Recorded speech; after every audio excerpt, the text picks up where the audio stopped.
নিতাই গৌরাঙ্গ জয় নিতাই গৌরাঙ্গ। হরে কৃষ্ণ। আজকে আমরা নৃসিংহ চতুর্দশী ব্রত মাহাত্ম্য সম্পর্কে আলোচনা করব। তো বৃহৎ নারসিংহ পুরাণে ভগবান শ্রীনৃসিংহদেব স্বয়ং উল্লেখ করেছেন, যে ব্যক্তি আমার এই ব্রতদিন জেনেও লঙ্ঘন করে অর্থাৎ পালন না করে চন্দ্র সূর্য যতদিন থাকবে ততদিন তাদেরকে নরক যন্ত্রণা ভোগ করতে হবে। অর্থাৎ অবশ্যই প্রত্যেক ব্যক্তিকেই নরসিংহ চতুর্দশী ব্রত পালন করতে হবে যথাযথভাবে ভগবানের সন্তুষ্টি বিধানের জন্য। তো আজকে আমরা নৃসিংহ চতুর্দশী ব্রত মাহাত্ম্য সম্পর্কে আলোচনা করব, কিভাবে ব্রত পালন করতে হবে, এই দিন কী কী করতে হবে, কী কী করা যাবে না। ব্রতের সংকল্প মন্ত্র। ব্রত বৈশাখ মাসের শুক্লপক্ষের চতুর্দশী তিথির গোধূলি লগ্নে ভগবান শ্রীনৃসিংহদেব আবির্ভূত হয়েছিলেন। কেন?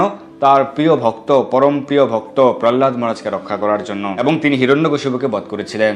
তো সেই লীলা মহিমা আপনারা অনেকেই শ্রবণ করেছেন। আজকে আমরা নরসিংহ চতুর্দশী ব্রত মাহাত্ম্য সম্পর্কে প্রথমে আলোচনা করব, এবং কিভাবে ব্রত পালন করতে হবে সেটা আমরা একটু পরে আলোচনা করছি। তো এই দিন উপবাস করতে হবে গোধূলি পর্যন্ত, অর্থাৎ সন্ধ্যা পর্যন্ত উপবাস রয়েছে। পালন করে সন্ধ্যার পরে আপনি অনুকল্প প্রসাদ গ্রহণ করতে পারবেন, এবং পরদিন সকালে সূর্য উদয়ের পর পালন করতে হবে। তো ব্রতের বিধি আমরা একটু পরে আলোচনা করছি।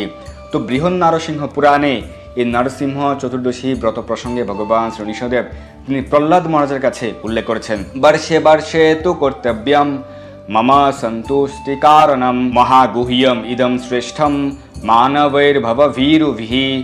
বর্ষে বর্ষে তু কর্তব্যম, বর্ষে বর্ষে প্রতি বছর বছর, কর্তব্যম সমস্ত মনুষ্যের কর্তব্য। কি কর্তব্য?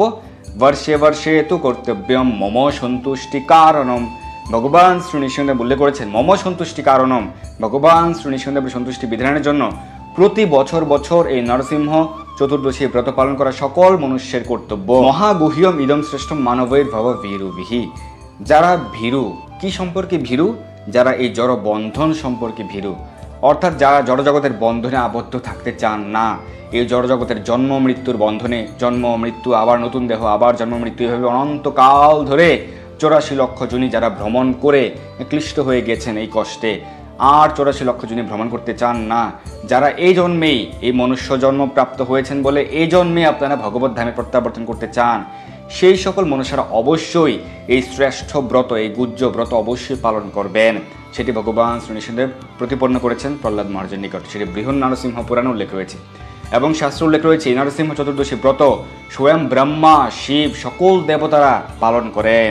সৃষ্টি শক্তি লাভের জন্য স্বয়ং ব্রহ্মা এই ব্রত পালন করেছিলেন, এবং এরপর তিনি সৃষ্টিকার্য, গৌণ সৃষ্টিকার্য শুরু করেছিলেন। এবং শাস্ত্র উল্লেখ রয়েছে বৃহৎ নারসিংহ পুরাণে যে ত্রিপুরাসুরকে বধ করার পূর্বে স্বয়ং মহাদেব এই নরসিংহ চতুর্দশী ব্রত পালন করেছিলেন, এবং দেবতারা স্বর্গে বিভিন্ন পদ প্রাপ্ত হয়েছেন। তো স্বর্গসুখ লাভের জন্য, সেই পদ প্রতিষ্ঠা লাভের জন্য সকল দেবতারা তাদের আগের জন্মে এই নৃসিংহ চতুর্দশী ব্রত পালন করেছিলেন, এবং প্রত্যেকেই এই নরসিংহ চতুর্দশী ব্রত পালন করেন। তো সেই কারণে প্রত্যেক মনুষ্যের অবশ্যই নরসিংহ চতুর্দশী ব্রত শ্রদ্ধা সহকারে ভগবানের বিশেষ কৃপা লাভ করার জন্য পালন করা উচিত। এবং যে ব্যক্তি জেনে বা না জেনে এই নরসিংহ চতুর্দশী ব্রত পালন না করে, স্বয়ং ভগবান প্রতিপন্ন করেছেন, উল্লেখ করেছেন যে যতদিন চন্দ্র সূর্য থাকবে অনন্ত কোটি কাল তাদেরকে নরক যন্ত্রণা ভোগ করতে হবে। তাই আপনি আজকে এখন শুনেছেন ভগবান শ্রীনৃসিংহদেবের সিদ্ধান্ত, ভগবানের সিদ্ধান্ত এবং শাস্ত্র সিদ্ধান্ত। তাই আপনি নিজে অবশ্যই এই নরসিংহ চতুর্দশী ব্রত পালন করবেন, এবং এই ভিডিওটি সকলের মাঝে শেয়ার করে আপনার প্রিয়জনদেরকে জানিয়ে দিবেন, যেন সকলেই এই সিদ্ধান্ত জানতে পারে। ব্রতের আগের দিন এবং ব্রতের পর দিন অবশ্যই আমিষ আহার বর্জন করতে হবে, চা, কফি, পান, বিড়ি প্রভৃতি নেশাদ্রব্য বর্জন করতে হবে ব্রতের আগের দিন এবং ব্রতের পর দিন। তো যেহেতু 4 তারিখ বৃহস্পতিবারে ব্রত পালন করতে হবে, তাই বুধবারে অর্থাৎ 3 তারিখ এবং 5 তারিখ আমিষ আহার বর্জন করতে হবে। আবার কি করতে হবে, কি করা যাবে না? তো কি করা যাবে না? অবশ্যই আমিষ গ্রহণ করা যাবে না, নেশা গ্রহণ করা যাবে না, চা, কফি, পান, বিড়ি প্রভৃতি গ্রহণ করা যাবে না, অবৈধ কাজকর্ম করা যাবে না, এবং মিথ্যা কথা, মিথ্যাচার, পরনিন্দা, পরচর্চা প্রভৃতি বর্জন করতে হবে। তো ব্রতের সংকল্প কবে করতে হবে? তো এই ব্রতের সংকল্প করতে হবে ব্রতের দিন সূর্য উদয়ের পূর্বে আপনি স্নান করবেন, প্রাতঃ স্নান করবেন, এবং প্রাতঃ স্নান করে ব্রতের সংকল্প মন্ত্র উচ্চারণ করে ব্রতের সংকল্প করবেন। তো কেউ হয়তো ভাববেন যে আমি যদি কোনো না কোনো কারণে ঘুম থেকে উঠতে উঠতে আমার সকাল 6টা বা 7টা বেজে যায়, আপনি তখনই স্নান করে সংকল্প মন্ত্র উচ্চারণ করে সংকল্প করবেন। তবে অবশ্যই সকলের চেষ্টা করা উচিত প্রাতঃ স্নান করা, ব্রাহ্ম মুহূর্তে বা অন্তত সূর্য উদয়ের পূর্বে আপনি শয্যা ত্যাগ করে প্রাতঃস্নান করবেন। প্রাতঃস্নান করে ভগবান শ্রী নৃসিংহদেবের চরণে পুষ্প অর্পণ করে ভগবান শ্রী নৃসিংহদেবের নিকট প্রার্থনা করে আপনি ব্রতের সংকল্প মন্ত্র উচ্চারণ করে ব্রতের সংকল্প করবেন। তো নরসিংহ চতুর্দশী ব্রতের সংকল্প মন্ত্র হচ্ছে শ্রী নৃসিংহ মহাভীমা দয়াম কুরু মমোপরি অদ্য অহম তে বিধাস্যামি ব্রতম নির্বিঘ্নতম নয়। হে শ্রী নৃসিংহ, হে মহাভীম, আমার উপর দয়া প্রকাশ করুন। অদ্য আমি আপনার ব্রত আচরণ করিব, নির্বিঘ্নে সম্পূর্ণ করুন। তো ব্রতের সংকল্প করবেন, এরপর আপনি মঙ্গলারতি করবেন, অধিক হরিনাম জপ করবেন এবং ভগবানের সেবা পূজা করবেন। ভগবানের চরণে তুলসীপত্র পুষ্প অর্পণ করবেন। ভগবান শ্রী নৃসিংহদেবের চরণে আপনি সকালেই তুলসীপত্র এবং পুষ্প অর্পণ করবেন। বেশি বেশি তুলসীপত্র অর্পণ করবেন। ভগবানের চরণে অনেকে প্রশ্ন করেন যে কয়টি তুলসী পাতা দিতে হবে, 2টি, 4টি, এর বেশি কি দেয়া যাবে, এরকম অনেকে প্রশ্ন করেন। ভগবানের চরণে কমপক্ষে 1 জোড়া তুলসীপত্র আপনি অর্পণ করবেন। আর যদি সম্ভব হয় আপনি 8 জোড়া দিতে পারেন, 12 জোড়া দিতে পারেন, আপনি চাইলে 21 জোড়া দিতে পারেন, 56 জোড়া দিতে পারেন, 108 জোড়া তুলসীপত্র ভগবানের চরণে অর্পণ করতে পারেন। আর যাদের তুলসীর অনেক বৃক্ষ রয়েছে, অনেক তুলসীপত্র রয়েছে, তারা আপনারা শত সহস্র লক্ষ কোটি তুলসীপত্র ভগবানের চরণে অর্পণ করতে পারেন।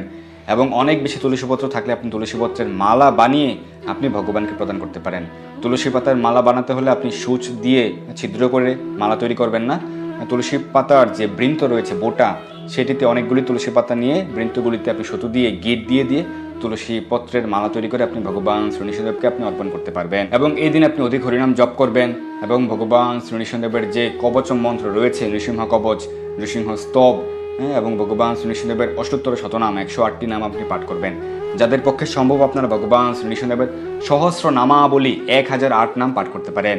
ভগবান শ্রী নৃসিংহদেবের কবচ মন্ত্র অর্থাৎ নৃসিংহ কবচ এবং নৃসিংহদেবের অষ্টোত্তর শতনাম, নৃসিংহদেবের 1008 নাম সহস্র নামাবলী। এবং এই দিন আপনি নৃসিংহ আরতি করবেন, ভগবান শ্রী নৃসিংহদেবের আরতি করবেন, পূর্ণাঙ্গ আরতি করবেন। এবং আরতিতে আপনি যখন ঘৃতপ্রদীপ দিয়ে আরতি করেন, সাধারণত আপনি ঘৃতপ্রদীপ দিয়ে আরতি করেন, ভগবান শ্রী নৃসিংহদেবের আরতি করার ক্ষেত্রে আপনি বেশি কর্পূর ব্যবহার করতে পারেন যদি সম্ভব হয় আপনার পক্ষে, তাহলে ভগবান শ্রী নৃসিংহদেব বেশি সন্তুষ্ট হন কর্পূর দিয়ে আরতি করলে। এবং শ্রীমদ্ ভাগবতমের 7ম স্কন্ধ থেকে আপনি ভগবান শ্রী নৃসিংহদেবের লীলা মহিমা পাঠ করতে পারেন। আর যদি আপনার কাছে শ্রীমদ্ ভাগবতম না থাকে তাহলে আপনি নিকটস্থ ইস্কন মন্দির থেকে নৃসিংহলীলা আপনি গ্রন্থ সংগ্রহ করতে পারেন। ছোট ছোট গ্রন্থ রয়েছে ভগবান শ্রী নৃসিংহদেবের, এবং নৃসিংহ স্তুতি নামেও ছোট্ট একটি গ্রন্থ রয়েছে, সেখানে নৃসিংহদেবের সকল মন্ত্রাবলী, কবচ মন্ত্র এবং অষ্টোত্তর শতনাম, বিভিন্ন কবচ মন্ত্র উল্লেখ রয়েছে। তো এই দিনে কিভাবে কতক্ষণ ব্রত করতে হবে, কতক্ষণ উপবাস থাকতে হবে? গোধূলি পর্যন্ত উপবাস, যেহেতু গোধূলি লগ্নে ভগবান শ্রী নৃসিংহদেব প্রকটিত হয়েছিলেন, আবির্ভূত হয়েছিলেন, তো সেই কারণে কমপক্ষে গোধূলি পর্যন্ত উপবাস পালন করতে হবে। নির্জল উপবাস সন্ধ্যা পর্যন্ত। তো সন্ধ্যা পর্যন্ত নির্জল উপবাস করে সন্ধ্যার পরে আপনি ফলমূল গ্রহণ করতে পারবেন। অর্থাৎ একাদশীর দিন আমরা যেরকমভাবে ফলমূল গ্রহণ করি, অনুকল্প প্রসাদ, সেটি আপনি সন্ধ্যার পরে গ্রহণ করতে পারবেন। তো সন্ধ্যার সময় বিশেষভাবে ভগবান শ্রী নৃসিংহদেবের পূজা করতে হবে। যাদের পক্ষে সম্ভব আপনার সন্ধ্যার আগেই বিকেলবেলায় নিকটস্থ পবিত্র নদীতে বা পুকুরে স্নান করবেন। যদি না থাকে তাহলে আপনি গৃহেই আপনার স্নানাগারে 3 বার গঙ্গা গঙ্গা গঙ্গা উচ্চারণ করে আপনি স্নান করবেন। স্নান করে শুদ্ধ বস্ত্র পরিধান করে তিলক আচমন করে আপনি সান্ধ্যকালীন যে ভগবান শ্রী নৃসিংহদেবের বিশেষ পূজার জন্য প্রিপেয়ার্ড হবেন। তো সন্ধ্যার সময় ভগবান শ্রী নৃসিংহদেবের মহা অভিষেক করতে হবে এবং মহা আরতি করতে হবে, ভোগ নিবেদন করতে হবে। তো অনেকে প্রশ্ন করেন যে কারা ভগবান শ্রী নৃসিংহদেবের অভিষেক করতে পারবেন? তো নৃসিংহদেবের অভিষেকের ক্ষেত্রে অবশ্যই দীক্ষিত হতে হবে, অন্ততপক্ষে হরিনাম দীক্ষিত হতে হবে এবং অবশ্যই প্রসাদভোজী হতে হবে, তাহলে আপনি ভগবান শ্রী নৃসিংহদেবের অভিষেক করতে পারবেন। আর মন্দিরে, ইস্কন মন্দিরে নৃসিংহদেবের অভিষেক করতে হলে অবশ্যই গায়ত্রী দীক্ষিত অর্থাৎ পঞ্চরাত্রি দীক্ষাপ্রাপ্ত হতে হবে। আর যারা বাড়িতে অভিষেক করবেন তারা যদি প্রসাদভোজী হন এবং যদি হরিনাম দীক্ষিত হন তাহলে আপনি ভগবান শ্রী নৃসিংহদেবের অভিষেক করতে পারেন। আর বাকিরা অভিষেক দর্শন করবেন। অভিষেক নিজে করানো এবং অভিষেক দর্শন করা সমান ফলপ্রদ, আপনি সমান ফলপ্রাপ্ত হবেন। অথবা আপনি মায়াপুর টিভিতে ভগবান শ্রী নৃসিংহদেবের অভিষেক দর্শন করতে পারেন সরাসরি। আর সকলেই নৃসিংহ আরতি করতে পারবেন, নৃসিংহদেবের চরণে তুলসীপত্র পুষ্প অর্পণ করতে পারবেন এবং ভগবান শ্রী নৃসিংহদেবকে প্রণাম করবেন। প্রণাম মন্ত্র উচ্চারণ করে, নৃসিংহ স্তব উচ্চারণ করে আপনি প্রার্থনা করবেন। তো এরপরও অনেকে বলে থাকেন, প্রভু আমি প্রসাদভোজী না, কিন্তু এই 1 সপ্তাহ আমি নিরামিষ খাচ্ছি, আমি আহার বর্জন করেছি এবং এই নরসিংহ চতুর্দশী ব্রত পালন করছি, সেই ক্ষেত্রে আমি কি আমার বাড়িতে আমার সরল হৃদয়ে আমি কি নৃসিংহদেবের চিত্রপটে অভিষেক করতে পারি? যদি আপনি চান, আপনার যদি হৃদয়ে সরলতা থাকে যে আমি অভিষেক করতে ইচ্ছুক, হে ভগবান শ্রী নৃসিংহদেব আপনি আমাকে কৃপা করুন, আমার কোনো যোগ্যতা নেই, তাহলে আপনি আপনার বাড়িতে আপনার সরল ভক্তি সহকারে ভগবানের নিকট ক্ষমা প্রার্থনা করে আপনি নৃসিংহদেবের চিত্রপটে অভিষেক করতে পারেন। যারা অভিষেক করবেন, কি দিয়ে ভগবান শ্রী নৃসিংহদেবের অভিষেক করবেন? দুধ, দই, ঘি, মধু এবং হচ্ছে চিনির জল বা মিষ্টি জল দিয়ে অভিষেক করতে হবে। এই 5টি দ্রব্যকে বলা হয় পঞ্চামৃত। এই পঞ্চামৃত আপনি একে একে অভিষেক করবেন। প্রথমে দুধ দিয়ে অভিষেক করবেন, তারপর দই দিয়ে, তারপর ঘি, তারপর মধু এবং এরপর চিনির জল দিয়ে অভিষেক করবেন। আপনি বিভিন্ন ফলের রস দিয়ে ভগবান শ্রীকৃষ্ণের অভিষেক করতে পারেন, ডাবের রস দিয়ে অভিষেক করতে পারেন এবং শেষে আপনি বিশুদ্ধ বাড়ি ধারা দিয়ে অভিষেক করবেন এবং অভিষেক শেষে আপনি আরতি করবেন এবং ভোগ নিবেদন করবেন। তো কি দিয়ে ভোগ নিবেদন করবেন? বিভিন্ন প্রকার ফল, দুধ, কাজু বাদাম, কাঠবাদাম, দুধ দিয়ে খাঁটি ছানা তৈরি করলে সেই ছানা, কিশমিশ এবং একাদশীতে যেরকমভাবে আমরা আলু কুমড়া সবজি তৈরি করি, আলু বাদাম ভুনা তৈরি করি, সেগুলি আপনারা ভগবান শ্রীকৃষ্ণকে ভোগ নিবেদন করে আপনারা সন্ধ্যার পরে সেই প্রসাদ, অনুকল্প প্রসাদ গ্রহণ করতে পারবেন। কিন্তু আপনি চাইলে নৃসিংহদেবকে অন্ন ভোগ বা বিভিন্ন পিঠা তৈরি করে, চাল বা ময়দা দিয়ে বিভিন্ন প্রকার পিঠা, বিভিন্ন ব্যঞ্জন তৈরি করে, মিশ্রদ্রব্য তৈরি করে আপনি ভগবানকে ভোগ নিবেদন করতে পারবেন। কারণ ভগবানকে তো আর ব্রত পালন করতে হয় না, ভগবানকে আপনি ভোগ নিবেদন করতে পারবেন। কিন্তু অন্ন ভোগ দিলে বা বিভিন্ন পিঠা দিয়ে ভোগ নিবেদন করলে সেই মহাপ্রসাদ আপনি ব্রতের পর দিন গ্রহণ করবেন। অর্থাৎ নরসিংহ চতুর্দশী ব্রতের পর দিন সকালে যখন আপনি পালন করবেন তখন সেই অন্নপ্রসাদ গ্রহণ করতে পারবেন। কিন্তু সন্ধ্যার পরে আমরা কি গ্রহণ করতে পারবো? ফল মূল গ্রহণ করতে পারবো। অর্থাৎ একাদশীতে আমরা যেরকমভাবে পঞ্চরবিশ্ব বর্জন করি সেরকমভাবে শুধুমাত্র অনুকল্প প্রসাদ, ফল, দুধ, কাজু বাদাম, কাঠবাদাম প্রভৃতি আমরা সন্ধ্যার পরে গ্রহণ করতে পারবো। আর পরদিন সূর্য উদয়ের পর অন্ন বা রুটি বা মুড়ি গ্রহণ করে আমাদেরকে পালন করতে হবে। তো অনেকে বলে থাকেন যে ভগবান শ্রীকৃষ্ণের প্রিয় আইটেম কি কি, যে ভোগ নিবেদন করব, প্রিয় ফল বা প্রিয় কোনটি, ভগবান শ্রীকৃষ্ণের কোন দ্রব্যগুলি প্রিয়। তো প্রথমত হচ্ছে সকল ফলের মধ্যে ভগবান শ্রীকৃষ্ণের প্রিয় ফল হচ্ছে আম্রফল, আম। তাই আপনি ভগবান শ্রীকৃষ্ণদেবকে অবশ্যই আম ফল দিয়ে ভোগ নিবেদন করবেন। বিভিন্ন প্রকার ফল দিয়ে তো ভোগ নিবেদন করবেনই, আম ফল, বিশেষ করে মিষ্টি আম আপনি বেশি প্রকারে রাখতে পারেন, তাহলে ভগবান সন্তুষ্ট হন। ভগবানের প্রিয় ফল, নৃসিংহদেবের প্রিয় ফল হচ্ছে আম। আর হচ্ছে পানকম আপনি ভগবানকে নিবেদন করতে পারেন। এটা হচ্ছে ভগবান শ্রীকৃষ্ণদেবের অত্যন্ত প্রিয় পানকম, যেমন পানীয়। ডাবের রস হচ্ছে এক প্রকার পানীয়, ফলের রস হচ্ছে এক প্রকার পানীয়, আখের রস হচ্ছে এক প্রকার পানীয়। তো পানীয় মানে হচ্ছে যা আমরা পান করি, পেয়। তো এক প্রকার বিশেষ পানীয় হচ্ছে পানকম, যেটি শাস্ত্রে উল্লেখ রয়েছে, যেটি ভগবান শ্রীকৃষ্ণের অত্যন্ত প্রিয় এবং মেডিকেল সায়েন্স অনুযায়ী এটির খুব ভালো ইফেক্ট রয়েছে, আমাদের শরীরের জন্য উপকারী। তো আমরা পানকম সেদিন তৈরি করে ভগবানকে নিবেদন করব। কিন্তু সেই পানকম প্রসাদ পরদিন গ্রহণ করলে ভালো, কারণ এই পানকম তৈরিতে গুড় ব্যবহৃত হয়। তো সেই গুড়ে কী কী দ্রব্য ইউজ করা হয়েছে গুড় তৈরি করার সময়, সেটি নিয়ে একটু অনেকের কনফিউশন থাকে। তো যাদের কনফিউশন রয়েছে আপনারা পরদিন গ্রহণ করবেন।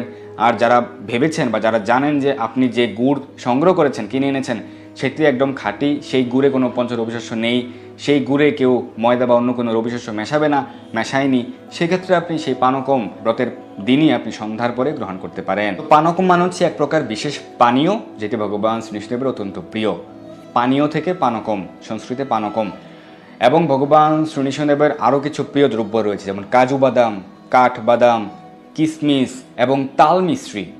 এই দ্রব্যগুলি ভগবান শ্রীকৃষ্ণদেবের প্রিয়। কাজু বাদাম, কাঠবাদাম, তাল মিশ্রি, কিশমিশ, শুকনো কিশমিশ, এই সকল দ্রব্যগুলি ভগবান শ্রীকৃষ্ণদেবের প্রিয়। এগুলিও আপনি ভগবান শ্রীকৃষ্ণদেবকে অর্পণ করতে পারেন, ভোগ নিবেদন করতে পারেন। এবং অনেকে প্রশ্ন করেন যে ভগবান শ্রীকৃষ্ণদেবের প্রিয় পুষ্প, প্রিয় ফুল কোনগুলি। ভগবান শ্রীকৃষ্ণদেবের প্রিয় ফুলের মধ্যে অন্যতম হচ্ছে পদ্ম ফুল। যদি আপনার পক্ষে সম্ভব হয় আপনি পদ্ম ফুল সংগ্রহ করে ভগবান শ্রীকৃষ্ণদেবকে অর্পণ করতে পারেন। পদ্ম ফুলের মালা তৈরি করে আপনি ভগবান শ্রীকৃষ্ণদেবকে আপনি অর্পণ করতে পারেন।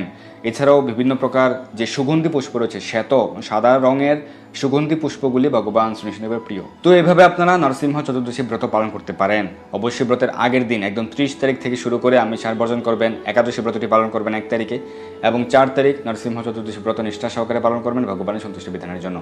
তো আমাদের চ্যানেলে 2টি নরসিংহ কবচ রয়েছে। একটি হচ্ছে প্রহ্লাদ বিরচিত, শ্রী প্রহ্লাদ বিরচিত, এবং আরেকটি হচ্ছে শ্রী ব্রহ্মা বিরচিত।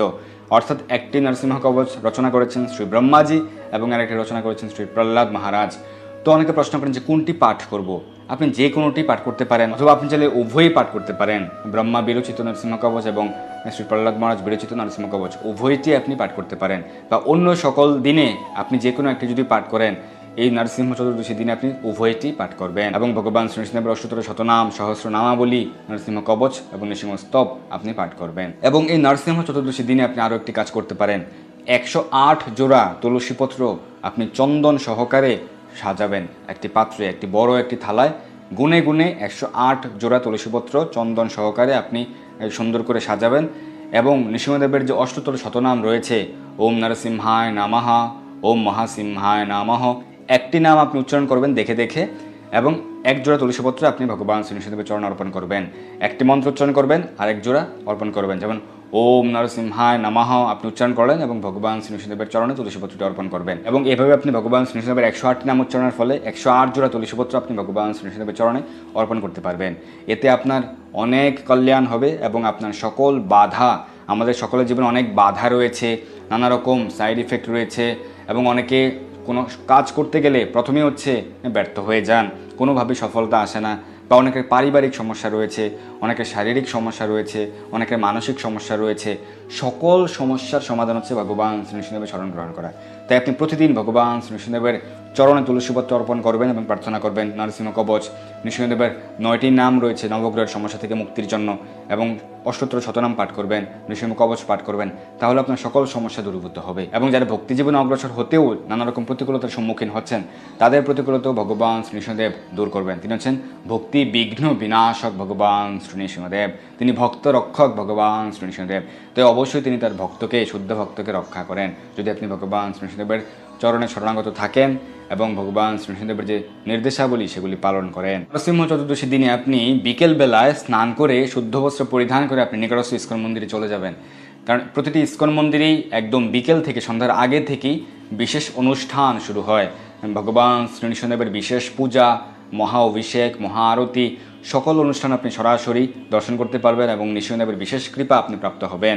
আপনি যখন মন্দিরে গিয়ে সাধু সঙ্গে থেকে হরিনাম করবেন এবং নৃসিংহদেবের মহা অভিষেক দর্শন করবেন, মহা অভিষেক দর্শন করলে আপনার মহা অভিষেক করার ফল আপনি প্রাপ্ত হবেন এবং নৃসিংহদেবের বিশেষ কৃপা প্রাপ্ত হবেন। তো সেই কারণে যাদের পক্ষে সম্ভব আপনার নিকটস্থ ইস্কন মন্দিরে যাবেন এবং এই সন্ধ্যায় মহা অভিষেক, মহা আরতি দর্শন করবেন এবং এরপর অনুকল্প প্রসাদ দেওয়া হয় সকল ভক্তদের উদ্দেশ্যে, সেই অনুকল্প প্রসাদ গ্রহণ করবেন এবং পরদিন সকালে আপনি অন্ন প্রসাদ গ্রহণ করে নৃসিংহ চতুর্দশী ব্রতের পালন করবেন। তো ভগবান শ্রী নৃসিংহদেবের যে প্রণাম মন্ত্র বা স্তব, নৃসিংহ স্তব হচ্ছে জয় নৃসিংহ শ্রী নৃসিংহ, জয় জয় জয় শ্রী নৃসিংহ, উগ্রম বীরম মহাবিষ্ণুম জ্বলন্তম সর্বতোমুখম, নৃসিংহম ভীষণম ভদ্রম মৃত্যুর্মৃত্যুম নমাম্যহম, শ্রী নৃসিংহ জয় নৃসিংহ, জয় জয় নৃসিংহ, প্রহ্লাদেশ জয় পদ্মা মুখ পদ্মা ভৃঙ্গ। তো নরসিংহ চতুর্দশী ব্রত কিভাবে পালন করতে হবে, কি কি করতে হবে, কি কি নিষেধ, সকল বিষয়াবলী আমরা আলোচনা করলাম। এখন আমরা বৃহৎ নরসিংহ পুরাণে উল্লিখিত এই নরসিংহ চতুর্দশী ব্রত মাহাত্ম্য পাঠ করব।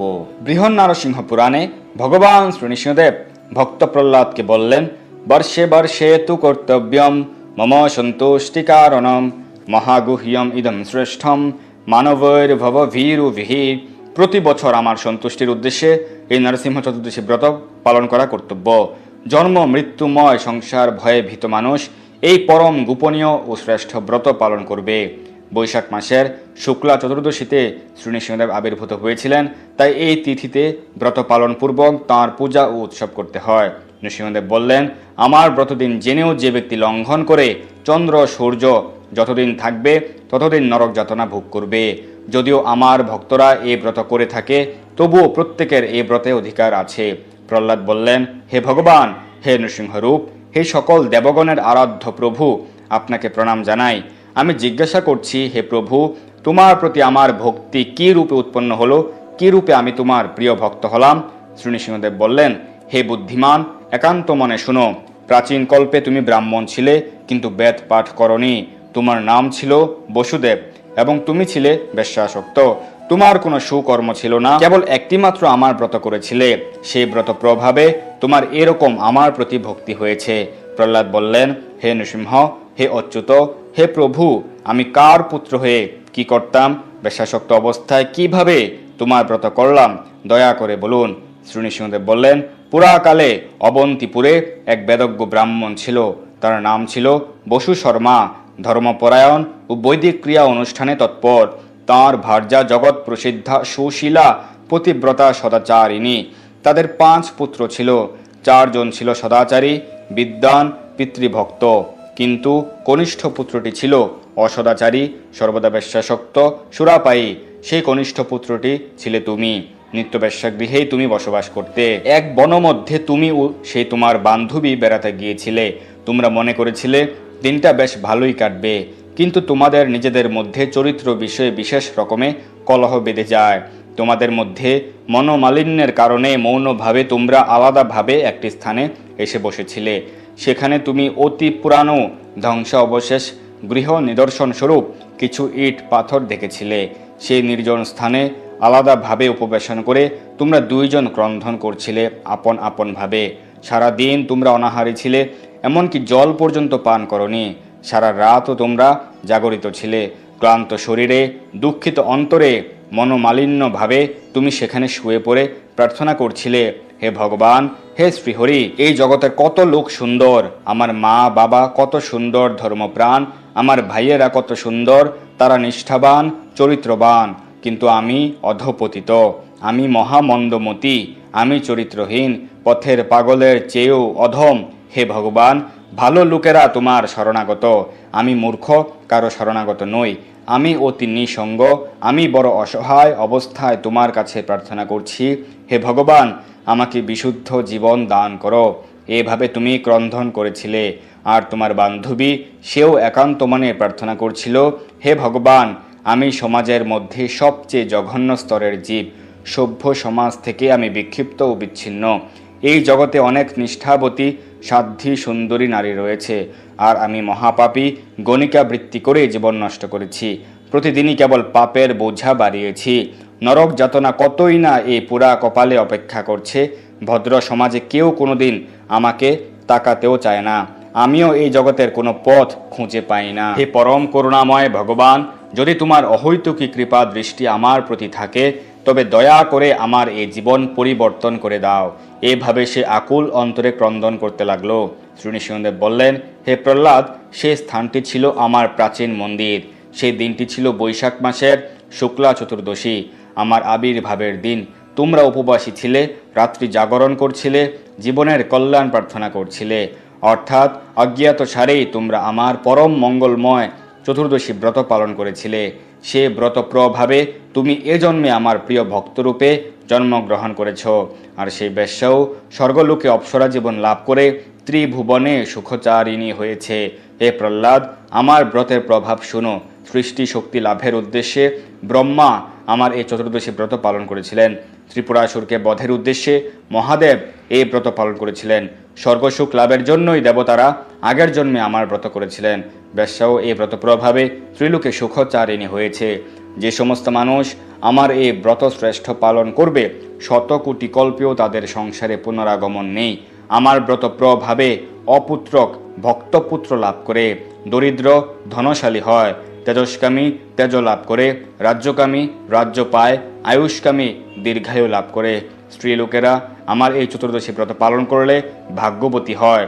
এই ব্রত সৎপুত্রপ্রদ, অবৈধব্যকর ও পুত্র সুখ বিনাশন, দিব্য সুখপ্রদ। স্ত্রী পুরুষ যারা এই উত্তম ব্রত পালন করে, তাদের আমি সুখ ও ভুক্তি মুক্তি ফল দান করি। হে প্রহ্লাদ, দুরাত্মাদের আমার ব্রত পালনে মতি হয় না, পাপ কর্মে সর্বদা তাদের মতি। অর্থাৎ স্ত্রী পুরুষ সদবা বিধবা সকলেরই এই নরসিংহ চতুর্দশী ব্রত পালন করতে হবে, সেটি ভগবান শ্রী নৃসিংহদেবের নির্দেশ। ব্রত নিয়ম কি? শ্রী নৃসিংহদেব বললেন, বৈশাখী শুক্লা চতুর্দশী ব্রত পালনকারীরা পাপাচারীদের সঙ্গে কথা বলবে না, মিথ্যা আলাপ বর্জন করবে, স্ত্রী সম্ভাষণ বর্জন করবে, দ্রুতক্রীড়া ত্যাগ করে আমার রূপ গুণ লীলার কথা স্মরণ করবে, দুপুরে পবিত্র জলে স্নান করবে, তারপর ঘরে এসে গৌময় দিয়ে মণ্ডপ লেপন করে অষ্টদল পদ্ম রচনা করবে। সেই পদ্মের উপর রত্নযুক্ত তামার কলসি বসাতে হবে, তার উপর চাল ভর্তি একটি পাত্র রাখতে হবে, চালের উপর লক্ষ্মী সহ নৃসিংহদেবকে স্থাপন করতে হবে, কিংবা মণ্ডপে পবিত্র ফুল সাজিয়ে তার উপর পঞ্চামৃতে লক্ষ্মী নৃসিংহকে স্নান করিয়ে পূজা আরম্ভ করতে হবে। আগে প্রহ্লাদের পূজা, তারপর লক্ষ্মী নৃসিংহের পূজা। এই অভিষেক ও পূজা আরতি সন্ধ্যাকালে সম্পন্ন করতে হয়। নৃত্য, গীত, বাদ্য, হরিনাম সংকীর্তন, নৃসিংহ স্তুতি, নৃসিংহ লীলা পাঠ কীর্তনপূর্বক রাত্রি জাগরণ এবং পরদিন সকালে স্নান সেরে যত্নসহ পূজা ও সকলের মঙ্গল প্রার্থনা করতে হয়। তারপর ব্রাহ্মণকে দক্ষিণা দান ও প্রসাদ সেবন করতে হয়।